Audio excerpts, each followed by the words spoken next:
প্রযুক্তির update YouTube চ্যানেলের পক্ষ থেকে স্বাগতম। আজকের ভিডিওটি হচ্ছে অষ্টম শ্রেণী বৃত্তি পরীক্ষার্থীদের জন্য। তোমরা যারা 2025 সালে অষ্টম শ্রেণীতে বৃত্তি পরীক্ষা দিবা তাদের একটা আপডেট নিউজ হচ্ছে পরীক্ষার সময়সূচি পরিবর্তিত হয়েছে। যেটা 2025 সালে 21শে ডিসেম্বর হওয়ার কথা ছিল, সেই 21শে ডিসেম্বর এর পরিবর্তে অনুষ্ঠিত হবে 28শে ডিসেম্বর।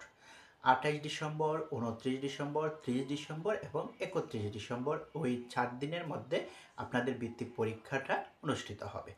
প্রথম যে বৃত্তি পরীক্ষাটা হবে 28শে ডিসেম্বর, বৃত্তি পরীক্ষাটা হবে বাংলা, এবং 29 ডিসেম্বর যে বৃত্তি পরীক্ষাটা হবে সেটা হচ্ছে ইংরেজি, এবং 30শে ডিসেম্বর হচ্ছে গণিত, এবং 31শে ডিসেম্বর সর্বশেষ লাস্ট পরীক্ষাটা হবে বিজ্ঞান এবং বাংলাদেশ ও বিশ্ব পরিচয়।